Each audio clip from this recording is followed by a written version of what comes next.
사랑하는 여러분, 제가 근래 유튜브를 통해서 봤던 드라마 중에 북한에서 제작한 림꺽정이라는 작품이 있었습니다. 유명한 도적 임꺽정 이야기인데 제가 초등학교 때 이걸 국내에 수입해가지고 방영했던 것을 제가 재밌게 보던 게 기억나서 다시 이제 찾아서 본 거예요. 근데 확실히 기대를 저버리지 않고 제가 무척 재밌게 봤습니다. 그 중에 가장 기억에 남는 장면이 가짜로 임꺽정 행세하다가 임꺽정한테 걸려서 혼이 난 후에 어영부영 그의 수푸하러 들어가가지고 서울에서 임꺽정을 돕는 상인 패거리에 끼게 된 노바암이라고 하는 애꾸눈이 그 사람이 이제 포도청에 발각돼가지고 최후를 맞는 신이었어요. 서울에 숨어든 임꺽정의 책사 서림과 함께 잡혀가지고 고문을 받던 이 노바미는 드라마 내내 술 마시고 기생집에서 춤이나 추면서 어영부영 허탄하게 보내던 자여가지고 신문하던 자들도 뭐라 그러냐면 이런 사람 축에도 못길놈한테 시간 빼지 말고 제껴놓자 라고 할 정도였는데 그 말에 각성했어요. 노바미가 뭐라 그러냐, 나를 똑똑히 봐라, 내가 바로 임꺽정 부대의 당당한 부하다, 이제 곧 임꺽정이 나를 구원하러 올 것이다 라고 끝까지 임꺽정의 이름을 부르면서 장렬한 추월을 맞았습니다. 반면 임꺽정의 참모이자 책사이고 바로 앞전까지 임꺽정의 극한 신뢰를 받았던 서림은 뒤도 돌아보지 않고 그 길로 배신해버리죠. 사랑하는 여러분, 어떤 주의 종들은 성도들에게 이렇게 말하곤 합니다. 당신은 하루에 몇 시간이나 그리스도인인가? 당신은 1년에 며칠이나 그리스도인인가? 라고 말해요. 그러면 우리는 왠지 찔려요. 우리 믿음과 행위의 괴리를 생각하면서 그 딜레마를 느끼면서 그리스도인이라 밝히고 거룩하게 살지 못하고 세상에 섞이고 녹아드는 우리 스스로를 보며 고뇌에 빠지곤 합니다. 과연 하루에 몇 시간이나 그리스도인이어야 할까? 혹시 이런 얘기 들어보셨어요? 어벤져스와 저스티스 리그, 마블 히어로들을 비롯해 온갖 영웅들이 있는데 어째서 빌런들, 즉 악당들은 끊이지 않고 세상은 어지럽냐 하면 빌런이 직업이라서 전임 근무를 하는데 히어로는 본업은 따로 있고 프리랜서로 일이 있을 때만 히어로로 움직이기 때문이라고 합니다. 맞잖아요. 누구더라?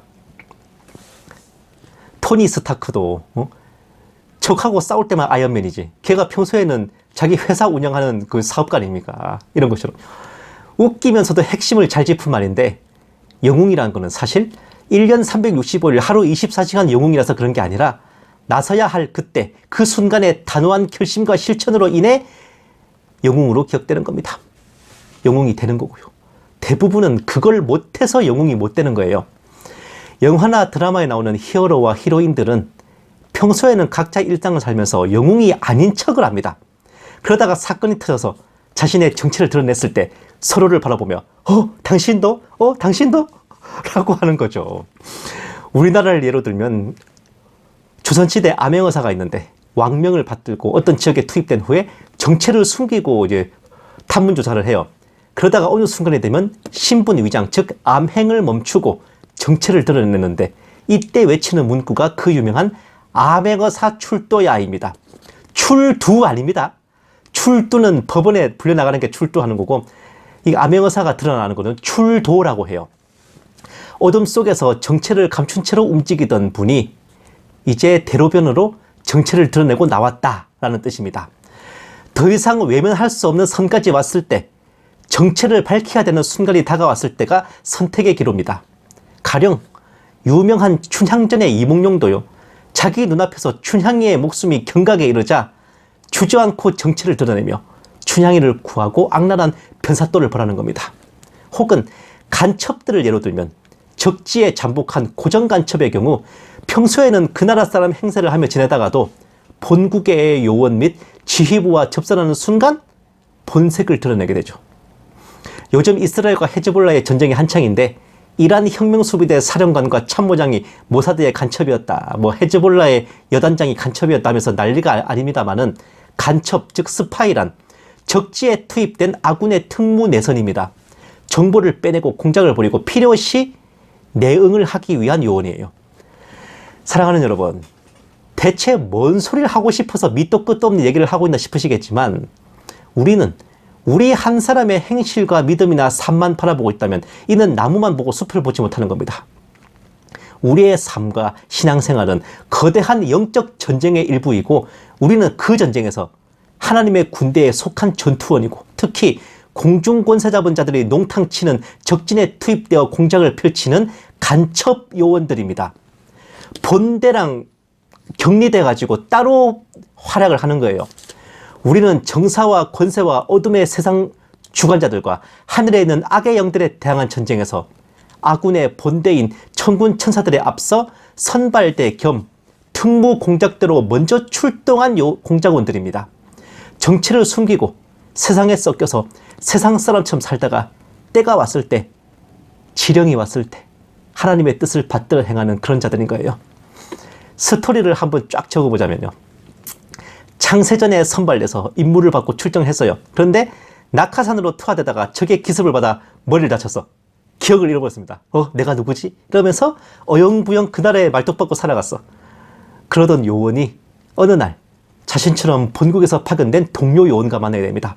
그의 설명을 들으면서 자신의 정체와 신분과 임무를 자각하게 돼요. 그것이 바로 복음을 만나는 순간입니다. 그 사람이 요원이 아니면은 들어도 뭔 말인지 모르겠지. 근데 요원이라면은 복음을 듣는 순간 깨어나는 거예요. 이후 성경 말씀과 기도로 그리스도인으로서 살아가게 되는데 성경책은 간첩이 본국으로부터 지령을 받는 암호문인 난수표입니다. 난수표, 몇 페이지 몇째 줄에 있는 숫자 뭐뭐뭐 이런 식으로 지령을 내려요. 난수표를 볼 줄 모르면 지령을 못 받습니다. 그리고 기도는 최고 사령관과의 직통 한라인 무전기. 이후 살아가는 동안 주님을 위해 행하는 모든 일들이 공작 임무의 실적이 됩니다. 그리스도인이 성경을 제껴놓고 기도를 등한시하면 영적으로 피폐해지는 것은 간첩이 난수표를 버리고 무전기를 던져놔가지고 본국으로부터 지령과 조언을 받지 못하게 되는 것과 같은 원리입니다.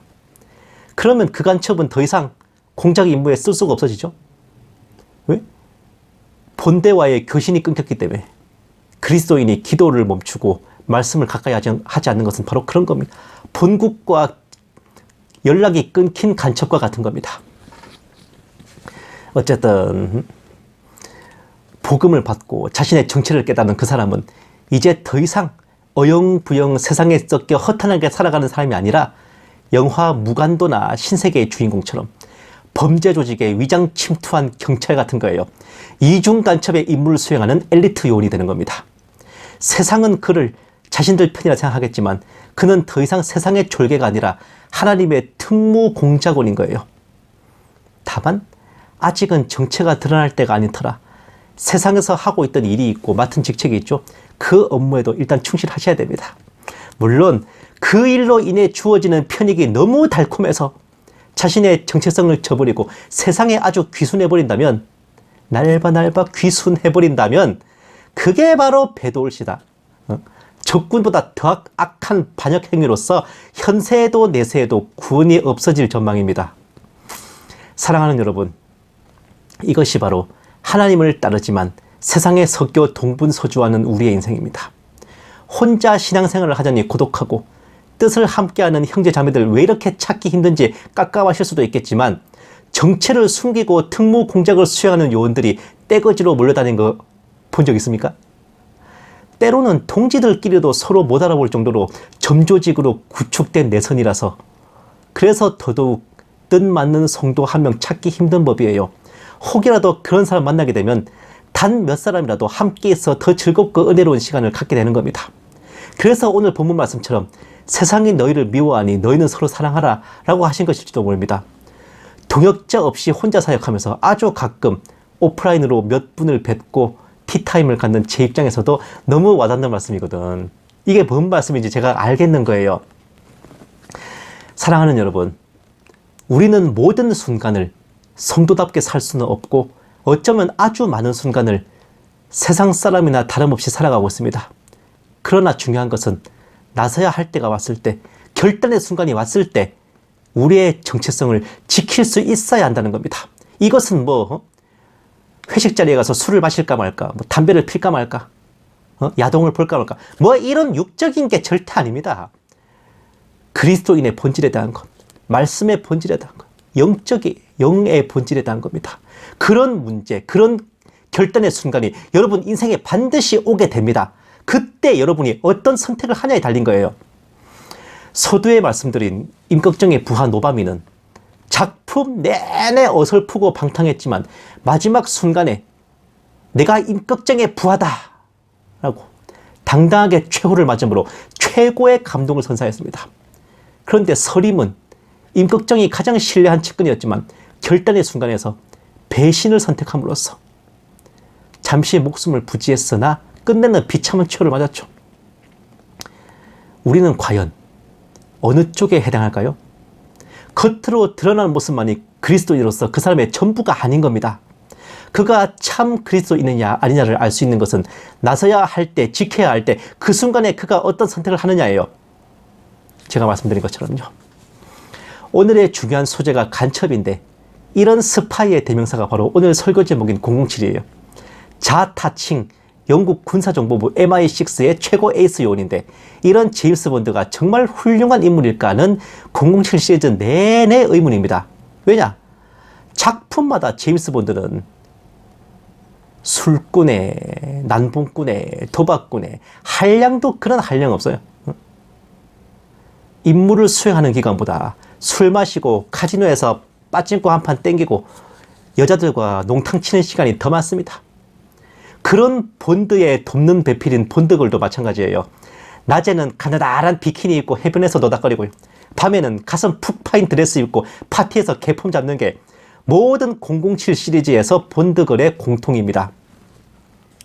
본드나 본드걸이나 그들을 투입한 최고 사령관 동지의 눈에는 이게 환상의 커플이 아니라 환장할 커플이거든. 근데 사실 그 모습이 그리스도인으로서 세상을 살아가는 우리네 형제 자매들의 모습 날 것 그대로 아닙니까? 분명히 하나님의 자녀로 백성으로 구별된 성도인 건 맞아요. 근데 사는 폼 보면 그런 본드와 본드걸 따로 없습니다. 본드 마신 듯이 몽롱하게 살고 본드로 붙인 듯이 둘이 딱 붙어가지고 임무 따위 내 알 바냐 재미지게 놀아라자 하는 꼴 보면은 아 그래서 본드와 본드걸인가 싶을 정도거든요. 진짜 본드랑 본드걸이 아주 그냥 본드 마시고 본드로 붙였어. 그러나 그런 그들도 각성하는 때가 있죠.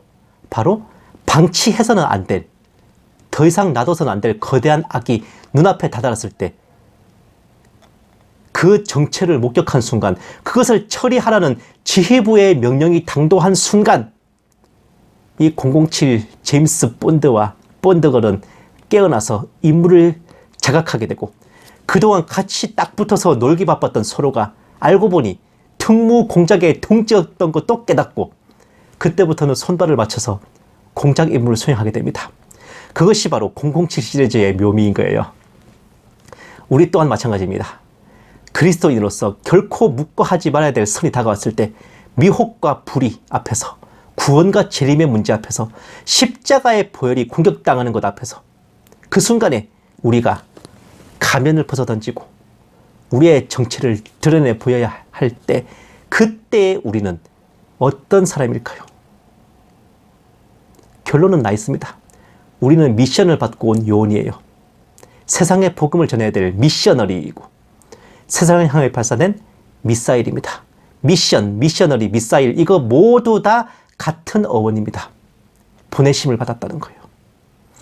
말씀의 난수표, 기도의 무전기, 성령의 권총을 지급받고 투입됐어요. 이 땅에서의 모든 우리의 삶이 임무 수행의 과정입니다.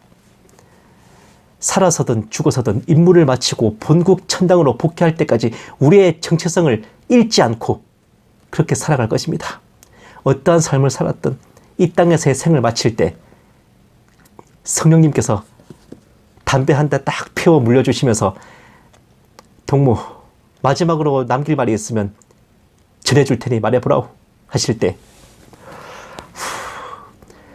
최고 사령관 동지께 꼭 전달해 주시라요. 내래 동지를 많이 사랑한다고 말입니다. 라고 말할 수 있는 그런 천국의 007 에이스 요원으로 하나님의 책에 세세토록 기록될 저와 여러분이 모두 다 되시기만을 주님의 이름으로 간절히 축원합니다.